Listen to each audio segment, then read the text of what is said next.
Muy buenas tardes. Vamos a continuar con esta serie que hemos iniciado ya hace 3 semanas. Esta es la cuarta semana. Y acuérdese que estamos en esta serie nueva que le titulamos Personajes Bíblicos. Y a través de cada una de estas predicaciones, iglesia, vamos a conocer la humanidad de cada uno de los personajes que Dios dejó en su palabra como testimonio para usted y para mí, para que seamos edificados y copiar, esto es, repetir las buenas historias, los buenos ejemplos y desechar aquello que no conviene a nuestras vidas. Vamos a continuar con esta segunda parte. La semana pasada, en la número 3, la predicación número 3 de esta serie, vimos a David como el hijo de Isaí. David como el hijo de Isaí. Hoy, en esta tarde, vamos a predicar acerca de David, el rey. ¿Quiere ponerle un título ahí a la predicación de esta tarde? Póngale David, el rey. Vamos a tomar como referencia 1 Samuel, capítulo 16, versículos del 11 al 13. 1 Samuel, capítulo 16, versículos del 11 al 13. Dice lo siguiente: Entonces dijo Samuel a Isaí: ¿Son estos todos tus hijos? Y él respondió: Queda aún el menor, que apacienta las ovejas. Y dijo Samuel a Isaí: Envía por él, porque no nos sentaremos a la mesa hasta que él venga aquí. Envió pues por él y le hizo entrar, y era rubio, hermoso de ojos y de buen parecer. Entonces Jehová dijo: Levántate y úngelo, porque este es. Le dijo a Samuel. Y Samuel tomó el cuerno del aceite y lo ungió en medio de sus hermanos, y desde aquel día en adelante el Espíritu de Jehová vino sobre David, se levantó. Luego Samuel se volvió a Ramá. Pongamos nuestras vidas y este tiempo delante del Padre Celestial. Señor, te damos gracias. Aquí está nuestro corazón para ser edificado. Aquí está todo lo que somos para ser instruido en tu perfecta voluntad. Nos ponemos delante de tu presencia en el nombre de Cristo Jesús. Amén. Aunque oficialmente para Israel o para Judá inicialmente, este ungimiento, por llamarle así, fue en el anonimato. Espiritualmente, David ya era el rey de Judá. Se habían cumplido los protocolos. El mandato de Dios se había hecho realidad. El profeta con el aceite, el cual representa al Espíritu Santo, fue puesto sobre la humanidad de David. El juez y profeta Samuel había cumplido el mandato de Dios. Esta etapa de David como hijo de Isaí la compartimos la semana pasada. David, el hijo de Isaí, el que mató a Goliat, el joven rubio, el antepasado de Jesús. Más adelante, en la propia palabra de Dios, en este mismo libro de 2 de Samuel, en el capítulo 2, versículo 4, vemos ahora cómo ante los ojos del pueblo se unge al rey David y se reconoce al rey David como rey. Bueno, en este caso a David como rey. 2 de Samuel 2:4. Y vinieron los varones de Judá y ungieron allí a David por rey sobre la casa de Judá, y dieron aviso a David diciendo: los de Jabes de Galat son los que sepultaron a Saúl. Diciendo los de Jabes de Galat que son los que sepultaron a Saúl.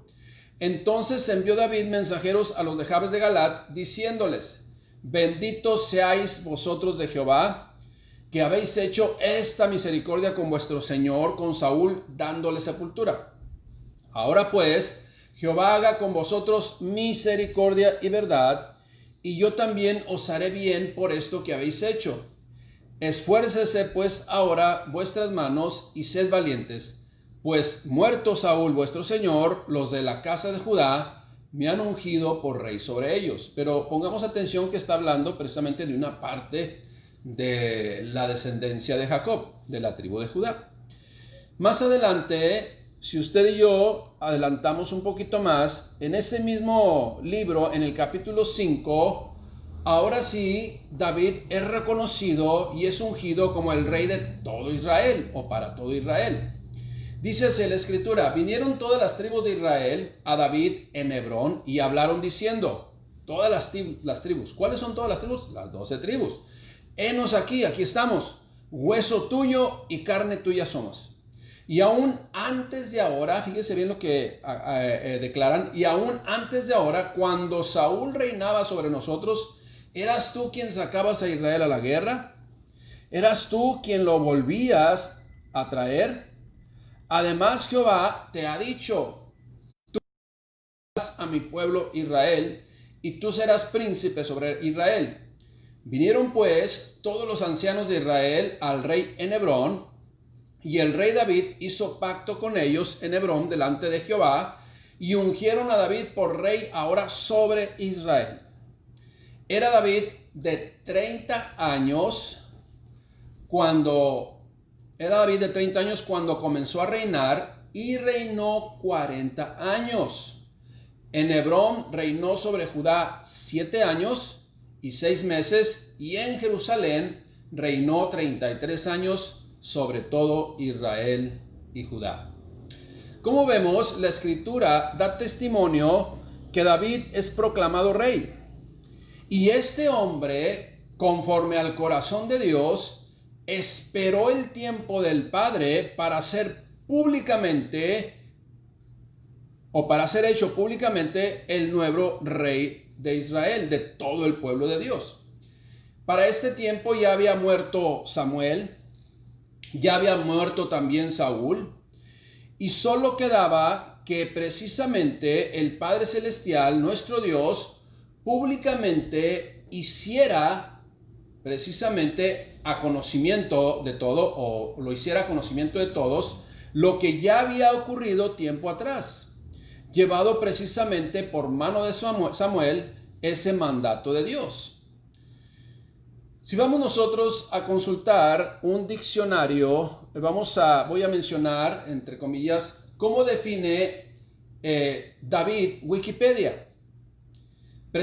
Inicia precisamente definiendo el nombre de David como el amado o el elegido de Dios, que vivió de 1040 al 966 a.C. y según la Biblia hebrea fue rey israelita, sucesor de Saúl y segundo monarca legítimo del reino de Israel. La historia de David, menciona esta definición, se presenta en la Biblia, principalmente en 1 Samuel y 2 Samuel. En tanto, el periodo que abarca su ancianidad, ahora esa parte de su ancianidad, y su muerte se narra al comienzo del primer libro de Reyes. Por otra parte, existe una tradición, dice esta definición, sobre el origen davídico del libro de los Salmos, basada en menciones de diversos libros de la Biblia y en los títulos de los propios Salmos. David era una figura histórica emblemática, y dice así esta definición: es venerado actualmente como rey y profeta en el judaísmo, en el cristianismo es reconocido y también en el islam. Eso es lo que dice Wikipedia. La semana pasada, continuamos ahora con los comentarios que Dios puso en nuestro corazón. La semana pasada mencionamos, porque así lo dice la Biblia, David, un hombre conforme al corazón de Dios. Y citamos, entre otros pasajes bíblicos, estos dos más importantes que lo mencionan directamente. 1 Samuel 13:14, que dice así lo siguiente, literalmente: mas ahora tu reino no será duradero, refiriéndose el profeta a Saúl. Jehová se ha buscado un varón conforme a su corazón. ¿Cuál reino no iba a ser duradero? El de Saúl. ¿Quién era ese varón conforme al corazón de Dios? David. En Hechos 13:22 precisamente se confirma esto. Quitado refiriéndose a Saúl, se levantó por rey a David, de quien dio también testimonio diciendo: he hallado a David, hijo de Isaí, varón conforme a mi corazón, quien hará todo lo que yo quiero. Y es necesario, una vez más, iglesia, y aclarar que el ser un hombre conforme al corazón de Dios no es sinónimo de perfección. Ser conforme al corazón de Dios significa tener ciertas cualidades de humildad, significa estar sujeto y saber qué es estar sujeto a la autoridad. Conforme al corazón de Dios es aborrecer el pecado, es estar libre en el corazón de rencores, de envidias, y siempre es buscar la dirección de Dios. Y aunque haya equivocaciones, un hombre conforme al corazón de Dios siempre aprenderá de cada error, pero, escuche bien lo que le voy a decir, pero jamás volverá a cometerlo. Quiero que meditemos en lo siguiente, iglesia. Si de repente llegara a la congregación un servidor o una persona que quisiera servir a Dios con un currículum vitae, con un historial de vida, con los antecedentes similares al de David, difícilmente podríamos considerarlo para tomar un puesto de responsabilidad. Sin embargo, Dios así lo hizo. ¿Por qué? Para demostrarnos una y otra vez, escuche bien lo que le voy a decir, ¿por qué Dios escogió a un hombre como David y que todavía le llamó un hombre conforme a su corazón? ¿Qué nos quería demostrar y qué nos quiere demostrar Dios nuestro Padre Celestial? Nos quiere demostrar y aclarar a usted y a mí una y otra vez que también en la familia de Cristo encontramos abuelos incómodos, por llamarle así. ¿Por qué lo digo esto? Porque David, como rey, cometió errores y errores garrafales. En uno de ellos adulteró, hizo que adulterara una mujer, mintió, se aprovechó de un hombre llamado Urías Eteo, al cual también mandó al frente de la guerra para que muriera. Imagínese tener ese historial. Pero debo aclarar esto. Mire, quizás muchas personas que conozcan o estén escuchando esta historia y que no sean creyentes, o que lean esta historia y no sean creyentes y que lo vean en la Biblia directamente, tengan la osadía de criticar a Dios, acusándole de permitir esto. A lo cual hoy precisamente también vamos a contestar lo siguiente. En primer lugar, el rey David actuó en su libre albedrío, como usted y yo accionamos también en ese libre albedrío, y que también nos equivocamos, pero siempre miramos la paja en el ojo ajeno, pero no miramos la viga que tenemos en el ojo. Y podemos criticar y criticar.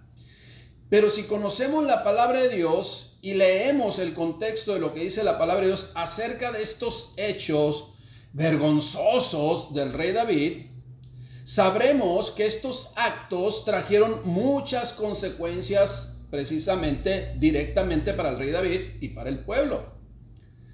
Claro, ahora, ¿por qué aparece en la Biblia? ¿Por qué aparece en la palabra de Dios esta historia cruda, por llamarle así, y muchas otras? Bueno, porque Dios no escondería definitivamente y no escondió lo que realmente sucedió, porque quedaron también en los hechos de la historia. ¿Qué es lo que aconteció con David, el rey? Segunda de Samuel 11:1. Escuche bien, vamos a leer lo que dice la escritura con respecto a estos hechos vergonzosos que cometió el rey David. Aconteció el año siguiente, segunda de Samuel 11:1.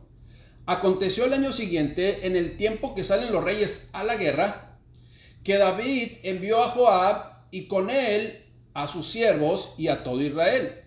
Y destruyeron a los amonitas y sitiaron a Rabá, pero David, en lugar de ir a la guerra también, se quedó en Jerusalén. Y sucedió un día, al caer la tarde, que se levantó David de su lecho y se paseaba sobre el terrado de la casa real, y vio desde el terrado a una mujer que se estaba bañando, la cual era muy hermosa. Así lo describe. ¿Por qué? Porque así le pareció a David. Ahora, el inconveniente aquí, o lo incorrecto que está aquí, sí es que muchas personas en aquellos tiempos, pues pudieran tener el descuido y se pueden estar, pues se tienen que bañarse, y pues obviamente se bañan desnudas. Pero aquí la situación incorrecta fue que David vio y fijó su mirada, e insistió en la mirada, y no quitó en la mirada, lo cual empezó, sí, a tener ciertos pensamientos que lo llevaron a realizar hechos que tuvieron consecuencias para su vida y para el pueblo de Israel. Entonces es lo que vio. Vio una mujer que se estaba bañando, la cual era muy hermosa. Y fíjese, aquí empieza precisamente el pecado. Envió David a preguntar por aquella mujer. Eso es el paso 2.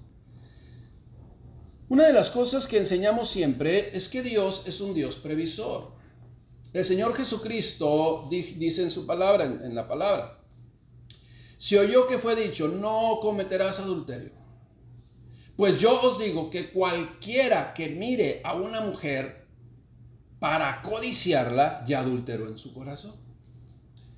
¿Por qué lo dice así el Señor? Porque nos está percibiendo de lo importante que es guardar nuestra mirada, de lo importante que es quitar la mirada cuando alguien tiene algún descuido o hace una cosa que por ignorancia, por descuido o también con maldad pudiera acontecer. ¿Qué es lo que tiene que hacer un hombre de Dios? Quitar la mirada, quitarse de ahí. Que precisamente fue lo que no hizo David y cometió el segundo paso. Esto es, si no se comete el primer paso, solamente mirar para codiciar, si no se comete ese paso, no se va a cometer el segundo paso. Es lo que nos está enseñando. Sin embargo, David sí hizo el primer paso, se mantuvo pensando en ese primer paso y cometió el segundo paso. Envió David a preguntar por aquella mujer y le dijeron, aquella mujer es Betsabé, hija de Eliam, mujer de Urías Eteo, está casada. Y envió David mensajeros y la tomó, ser el rey, y vino a él y él durmió con ella. Y cuando dice durmió con ella es que tuvo relaciones. Luego ella se purificó de su inmundicia, de acuerdo a la ley, ¿verdad? Vamos a decir, hizo un ritual, pensando que el ritual iba a purificar su inmundicia, y se volvió a su casa. Y la inmundicia también fue de David, porque dice la palabra de Dios que el que se junta a una adúltera, se hace adúltero uno con ella. Entonces se volvió a su casa y fíjese lo que aconteció. Y concibió la mujer, quedó embarazada. Y envió a hacerlo saber a David diciendo, estoy encinta. Entonces David envió a decir a Joab, envíame a Urías Eteo. Y Joab, que era jefe de sus soldados, envió a Urías Eteo a David. Cuando Urías vino a él, al rey David, David le preguntó por la salud de Joab, y por la salud del pueblo, y por el estado de la guerra. Después dijo David a Urías, desciende a tu casa. Fíjese bien el contexto o los acontecimientos que están sucediendo aquí. Desciende a tu casa, le dice David a Urías, y lava tus pies. Y saliendo Urías de la casa del rey, le fue enviado presente de la mesa real. Mas Urías durmió a la puerta de la casa del rey con todos los siervos de su señor y no descendió a su casa. Lo que estaba tratando de hacer David era que fuera a su casa, que durmiera con su mujer y entonces ya no fuera una, vamos a llamarle sorpresa, que haya quedado embarazada. La fidelidad, escuche bien, la fidelidad al reino de Urías, que vino de la guerra, porque fue llamado por el rey David, no quiso ir a su casa, porque yo debo estar en la guerra. Entonces no descendió a su casa. Y dijo, e hicieron saber esto a David, retomo en el versículo 10, e hicieron saber esto a David diciendo, Urías no ha descendido a su casa. Y dijo David, Urías, ¿no has venido del camino? ¿No vienes de lejos? ¿Por qué pues no descendiste a tu casa? Y Urías, fíjese lo que le respondió a David. El arca e Israel y Judá están bajo tiendas. Y mi señor Joab, y mi señor Joab, mi jefe pues Joab, y los siervos de mi señor en el campo. Ellos están batallando allá, están peleando, están en batalla. Y yo, fíjese, o sea, ¿cómo puede ser posible? Y yo había de entrar en mi casa para comer y beber y dormir con mi mujer. Dice, por vida tuya y por vida de tu alma, que yo no haré tal cosa. Imagínese nada más el nerviosismo de David, el rey, ante esta circunstancia. Y David dijo a Urías, quédate aquí aún hoy, y mañana te despacharé. Y se quedó Urías en Jerusalén aquel día y el siguiente, y David lo convidó a comer y a beber con él hasta embriagarlo. Y él salió a la tarde a dormir en su cama con los siervos de su señor, mas no descendió a su casa. Versículo 14. Venida la mañana escribió David a Joab una carta, la cual envió por mano de Urías. Escribió una carta, la cierran, le ponen un sello porque vamos a decir, secreto. Y le envía por medio de Urías a Joab. Y dice aquí, venía la mañana, escribió David a Joab una carta, la cual envió por mano de Urías, lo volvió a enviar a la guerra, y escribió en la carta diciendo, fíjese lo que decía esta carta, pon por favor a Urías al frente, en lo más recio de la batalla, y luego retírense de él para que sea herido y muera. ¿Estamos escuchando? Ahora, cualquier persona que no conoce la Escritura va a decir, ¿y esto es lo que Dios está de acuerdo? ¿Ese es un hombre conforme al corazón de Dios? Hay que ver el contexto, hay que ver las consecuencias y por qué Dios le llama un hombre conforme a su corazón. Vamos a seguir leyendo. Así fue que cuando Joab sitió la ciudad, puso a Urías en el lugar donde sabía que estaban los hombres más valientes, y saliendo luego los de la ciudad pelearon contra Joab, y cayeron algunos del ejército de los siervos de David. Y murió también Urías Eteo. Sucedió lo que tenía que suceder. Entonces envió Joab e hizo saber a David todos los asuntos de la guerra, y mandó al mensajero diciendo, fíjate bien, cuando acabes de contar al rey todos los asuntos de la guerra, si el rey comenzare a enojarse y te dijere, ¿por qué se acercaron demasiado a la ciudad para combatir? ¿No sabían lo que suelen arrojar del desmuro? ¿Quién hirió a Abimelech, hijo de Jerobbaal? Les dice, te va a decir eso, te va a poner como ejemplo que cómo hirieron a Abimelech también desde allá. Y luego sigue diciendo, ¿no echó una mujer del muro un pedazo de una rueda de molino y murió Tebes? Y va a decir, ¿por qué se acercaron tanto al muro? Entonces tú le dirás, también tu siervo Urías Eteo es muerto.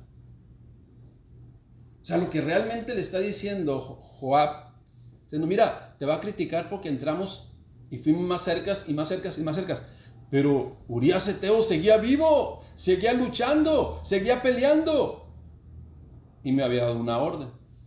Por eso nos acercamos tanto. Cuando ya vimos que aconteció lo que quería el rey de Israel, entonces ya nos retiramos. Y ahí con eso ya se va a calmar la ira del rey. Y dijo el mensajero, 22, fue el mensajero y llegando contó a David todo aquello a que Joab le había enviado. Y dijo el mensajero a David: ¿prevalecieron contra nosotros los hombres que salieron contra nosotros al campo? Bien que nosotros le hicimos retroceder hasta la entrada de la puerta, pero los flecheros tiraron contra tus siervos desde el muro, y murieron algunos de los siervos del rey, y murió también tu siervo Urías Heteo. Y David dijo al mensajero: así dirás a Joab: no tengas pesar por esto, porque la espada consume, ora a uno, ora a otro. Refuerza tu ataque contra la ciudad hasta que la rindas, y tú aliéntate. Oyendo la mujer que Urías, su marido, pues había muerto, hizo duelo por su marido. Y pasado el luto, envió David y la trajo a su casa, y fue ella su mujer, y le dio a luz un hijo. Escuche bien. Esto que voy a leer a continuación es algo que usted y yo debemos de grabarnos en nuestro corazón para explicar a las personas que de repente no entienden estas historias, podamos aclararles. Dice lo siguiente: mas esto que David había hecho fue desagradable ante los ojos de Jehová. Y debemos enfatizar esa última frase. Mas esto que David había hecho fue desagradable ante los ojos de Jehová. Es importante resaltar esto porque las personas que no conocen de Dios o no entienden muchas cosas de lo que la palabra de Dios menciona, pues tengan precisamente la perspectiva de Dios y no ser que hagan afirmaciones osadamente de cosas que desconocen verdaderamente de Dios. Dios no aprobó, Dios totalmente repudió, reprobó aquello que David hizo. Mire, iglesia, cuando le asaltaron, cuando me asaltaron, cuando le robaron su carro, cuando me robaron mi carro, cuando se metieron a su casa a robar, cuando te golpearon o cuando golpeaste, cuando te abusaron o abusaste, por supuesto que Dios no estuvo de acuerdo con ello, y las consecuencias para quien comete estos crímenes, no serán pasadas por alto. Sin embargo, de acuerdo a la palabra de Dios, reitero, sin embargo, de acuerdo a la palabra de Dios, existe el arrepentimiento, existe el pedir perdón a Dios y existe el ser perdonado por Dios, pero las consecuencias legales o las consecuencias morales serán una realidad. El rey David, escuche bien, la máxima autoridad en Judá, en Israel y todas las tribus, tuvo grandes consecuencias a causa de estas acciones cometidas voluntariamente y con pleno conocimiento de que estaba totalmente incorrecto delante de los ojos de Dios. ¿Cuáles fueron las consecuencias para David? ¿Cuáles van a ser posiblemente las consecuencias para todo aquel que comete pecado y piensa que va a burlar la justicia de Dios? Escuche bien, ¿qué fue lo que aconteció con David? Segunda de Samuel, capítulo 12, versículo 1. Segunda de Samuel, acompáñeme por favor, capítulo 12, versículo 1. Jehová, que tenía conocimiento de todo esto, él es omnisciente, omnipresente, envió a Natán a David, el profeta. Natán era un profeta, ya había muerto, acuérdese, Samuel. Ahora envió a Natán a David, y viniendo a él, le dijo, viniendo Natán a David, le empezó a contar esta historia, iglesia. Había dos hombres en una ciudad, el uno rico y el otro pobre. El rico tenía numerosas ovejas y vacas, pero el pobre no tenía más que una sola corderita que él había comprado y criado y que había crecido con él y con sus hijos juntamente, comiendo de su bocado y bebiendo de su vaso. Fíjese lo que está narrando de esa ovejita. Y durmiendo, y hasta dormía en su seno, y la tenía como a una hija esa corderita. Versículo 4, y vino uno de camino al hombre rico, y este no quiso tomar de sus ovejas ni de sus vacas para guisar para el caminante que había venido a él, sino que fue y tomó la oveja de aquel hombre pobre y la preparó para aquel que había venido a él. Entonces, al escuchar esta historia, imagínense nada más, había un hombre que tenía todas las riquezas del mundo y había un hombre pobre que solamente tenía un corderito que amaba, que comía con él, que abrazaba, que dormía y crecía con sus hijos y que la tenían como algo en gran estima para con su familia y para con él. Vino un hombre y este hombre rico, vino un hombre del camino y este hombre rico no quiso matar ni su oveja ni de sus vacas para compartir con este hombre que venía del camino. Pero sí fue y tomó la ovejita de aquel hombre pobre. Entonces, al escuchar esta historia, se encendió el furor de David en gran manera contra aquel hombre de esa historia. Y le dijo a Natán: vive Jehová, que el que tal hizo es digno de muerte, y debe de pagar la cordera con 4 tantos, porque hizo tal cosa y no tuvo misericordia. Estaba enojado el rey David, estaba molesto el rey David. Sin embargo, estaba viendo la paja en el ojo ajeno en una historia y no veía la viga que tenía atravesada en su corazón y que le estaba quitando y le había cegado la vista. Entonces dijo Natán a David: tú eres aquel hombre. Así ha dicho Jehová, Dios de Israel. Imagínese el silencio sepulcral que hubo al entorno del pensamiento del rey David. Dios, por medio del profeta Natán, le dice al rey David, le dice esto al rey David: tú lo tenías todo. Tenías todas las cosas y en abundancia. Pero has desechado a Dios con tu desobediencia, con tus acciones impías. Y las consecuencias vendrán por tus hechos vergonzosos. Y las consecuencias fueron, iglesia: tendrás tu pueblo, Israel tendrá guerra siempre. Será llevado cautivo. No construirás el templo, aquel proyecto que tenías y que amabas en tu corazón y que deseabas estar en el templo, como lo decías en tus salmos, no lo vas a construir tú.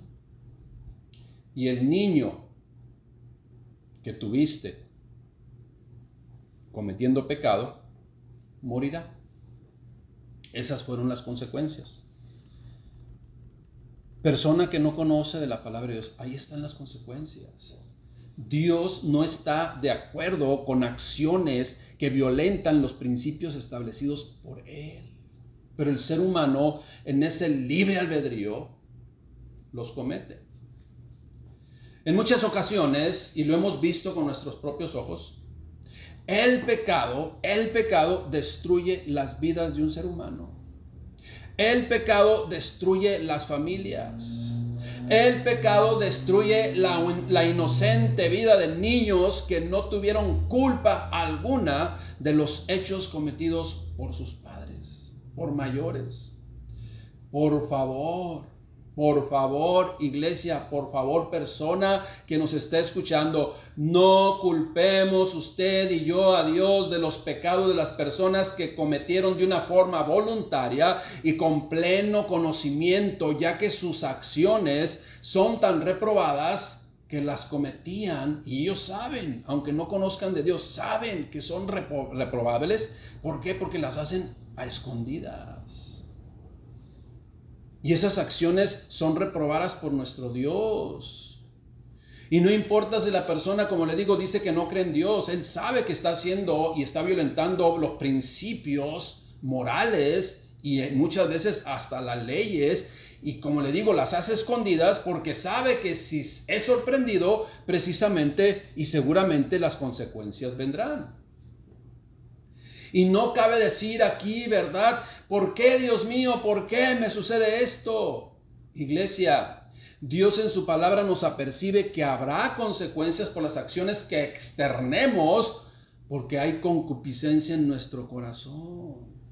Y algunos escapan y vuelven a escapar y quizás volverán a escapar, pero las consecuencias tarde o temprano llegarán. Cuando el rey David fue consciente de su pecado, porque fue confrontado por el profeta Natán, y que llegaron a las consecuencias a su vida, se dice que el resultado de esto que estaba aconteciendo en su mente y en su corazón, que revolvió sus adentros, precisamente el resultado de esto fue un arrepentimiento, sí, pero fue también cuando escribió el Salmo 51. Y el Salmo 51 dice lo siguiente, escuche bien, la oración de un hombre que cometió pecado, que se arrepintió delante de Dios y reconoció su maldad en el corazón.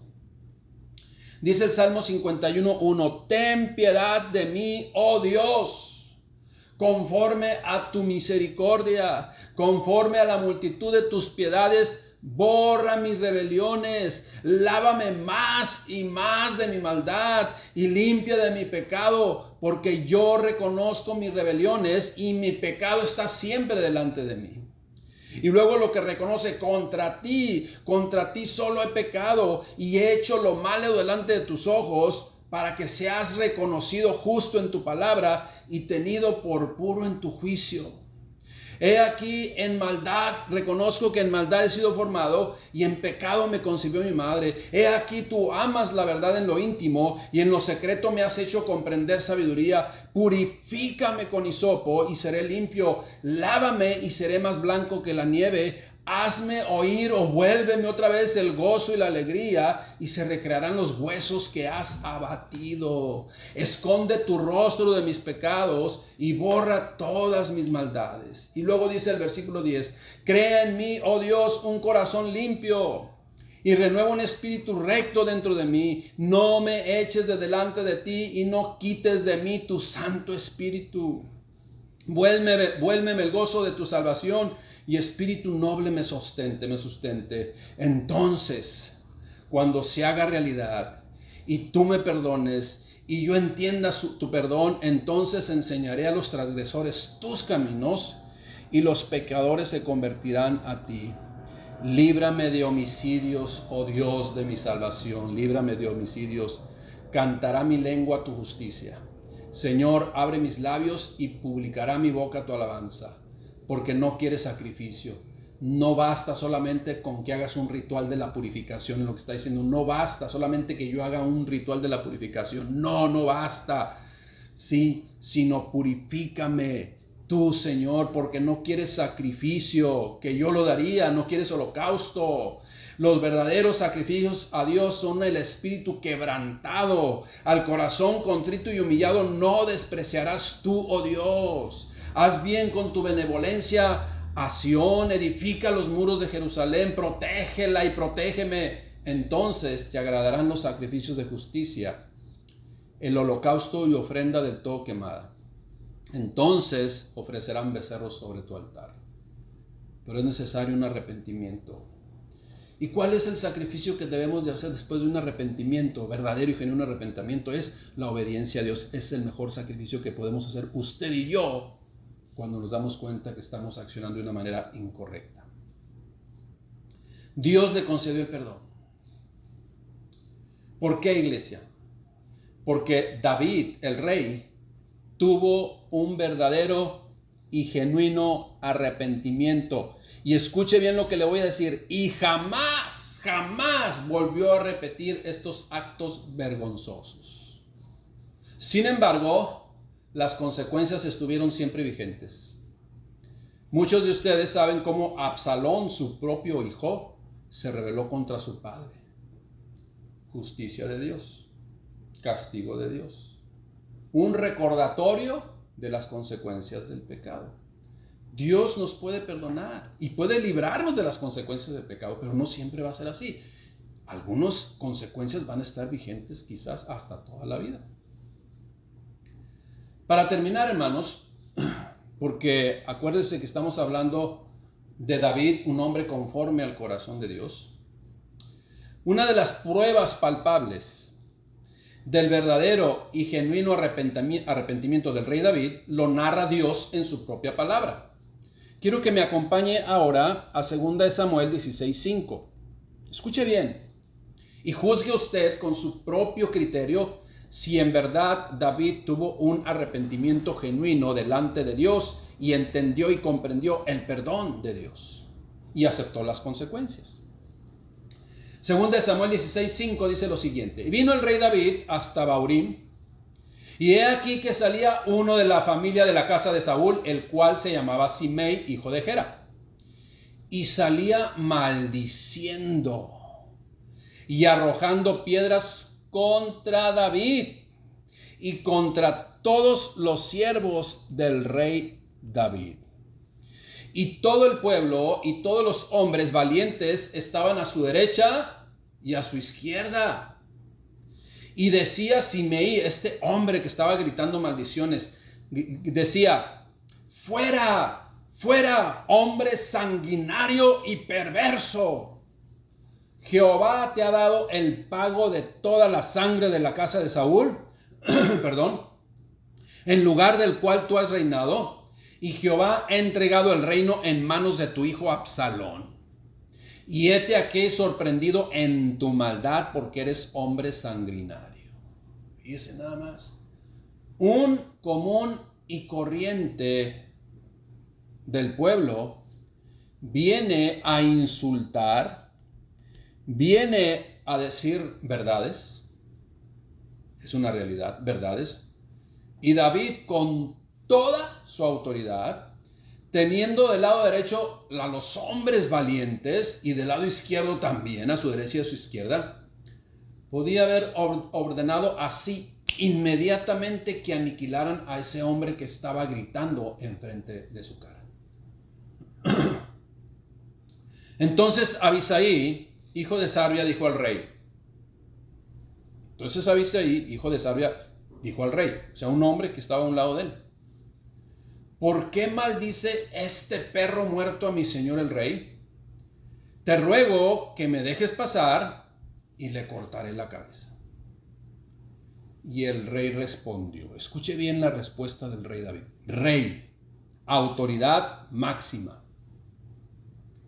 Y el rey respondió: ¿qué tengo yo con vosotros, hijos de Sarbia? Si él así maldice, es porque Jehová le ha dicho que maldiga a David. ¿Estamos escuchando, iglesia? ¿Estamos escuchando, iglesia? Sí, le vuelvo a repetir. ¿Qué tengo con ustedes, hijos de Sarbia?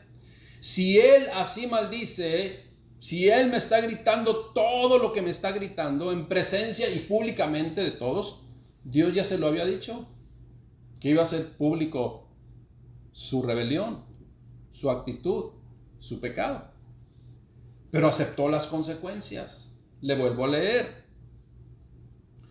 Si él así maldice, es porque Jehová le ha dicho que maldiga a David. ¿Quién pues tendrá autoridad y le dirá: ¿por qué lo haces así? Y dijo David a Abisai y a todos sus siervos, fíjese, reconoció su pecado, se avergonzó de su pecado, fue puesto en evidencia de su pecado públicamente, pero él reconoció y volteó con todos, y escuche bien lo que les dijo a todos los que estaban ahí alrededor. Escuche bien.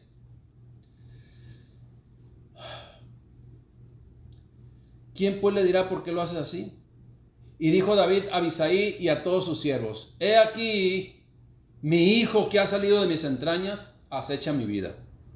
Absalón, ahí está. ¿Cuánto más ahora un hijo de Benjamín? Déjenle que me maldiga, pues Jehová se lo ha dicho. Y luego agrega: quizá mirará Jehová mi aflicción y me dará Jehová bien por todas sus maldiciones de hoy. Y mientras David y los suyos iban por el camino, Simei iba por el lado del monte delante de él, andando y maldiciendo y arrojando piedras delante de él y esparciendo el polvo. David, el hijo de Isaí. Ahora, David, el rey. Duró su reino 40 años, iglesia. Y mucho hay que predicar de este personaje en la Biblia. Si usted busca en la palabra de Dios, va a encontrar más de 900, alrededor de 930 citas bíblicas que le mencionan. Haciendo lo bueno ante los ojos de Dios, pero también como estos ejemplos que acabamos de leer, haciendo lo malo ante los ojos de Dios. La Biblia da testimonio de la vida de David. La Biblia habla claramente, como le dije al principio, lo que sucedió en realidad. ¿Con qué propósito, iglesia? Para que usted y yo aprendamos. Para que usted y yo tomemos de los buenos ejemplos y desechemos lo que no conviene en nuestras vidas y volvamos a repetir la historia.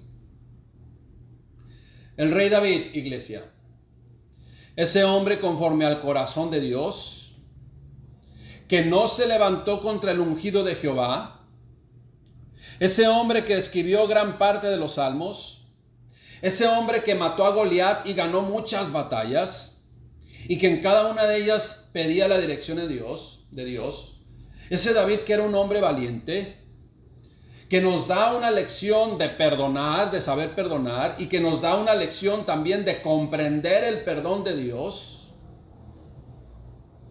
También podemos aprender de él a no cometer errores, a no repetir la historia, porque sabemos que indefectiblemente traerán consecuencias. Hoy lo sabemos usted y yo en la vida de David. David, antepasado de Jesucristo, cometió errores garrafales por los cuales pagó las consecuencias. Tenía en su mente y en su corazón construir el templo a Dios, pero no lo hizo por su pecado. Fue parte de la consecuencia. Dios no se lo permitió porque fue una consecuencia, reitero, una consecuencia más de su pecado. El rey David, aunque tuvo grandes hazañas, pero también a pesar de la parte oscura de su vida, fue un hombre conforme al corazón de Dios. Iglesia, no lo digo yo, lo dice Dios en su palabra. ¿Qué nos enseña David? Humildad y reconocimiento de que hay maldad en el corazón del ser humano. Oremos a Dios, iglesia. Oremos a Dios, pidamos perdón, dejemos que Él nos guíe, dejemos que Él nos confronte, dejemos que nos acompañe y dirija en nuestro caminar, y que Dios nos ayude todos los días de nuestra vida. Señor, te damos gracias por tu palabra. Cuánta enseñanza podemos encontrar, cuánta riqueza espiritual podemos encontrar en tu palabra cuando la leemos pidiendo dirección y apercibimiento de todas las cosas para que podamos llevar a cabo en nuestras vidas. Gracias, mi Dios, por tu misericordia. Gracias, Padre, porque a pesar aún de nuestras rebeliones, de nuestras malas acciones, de nuestras ignorancias, Padre, de nuestra necedad, Padre, tú eres el Dios de amor. Tú eres el Dios que busca un genuino y verdadero arrepentimiento. Y como lo leímos hace unos momentos, a un corazón contrito y humillado tú no despreciarás jamás, porque esa es tu naturaleza. Pero nosotros, Padre, debemos de reconocer nuestras rebeliones, debemos reconocer que separados de ti nada podemos hacer, debemos reconocer que en ti solamente hay salvación, Señor Jesucristo. Gracias, Padre, por enseñarnos a vivir conforme a tu voluntad. Gracias, Padre, por edificar nuestras vidas a través de estas historias, de estos personajes, Padre bendito, que nos llenan, sí, de verdades, que nos enseñan cosas correctas, pero también nos aperciben a no cometer los mismos errores, porque las consecuencias indefectiblemente llegarán. Gracias, mi Dios, por tu amor, por tu misericordia, por tu bondad, por tu paciencia. En el nombre de Cristo Jesús. Amén. David, un hombre conforme al corazón de Dios a pesar de todos sus errores. Iglesia, no lo digo yo, lo dice Dios en su palabra. Que Dios les bendiga y primeramente Dios, nos vemos la próxima emisión.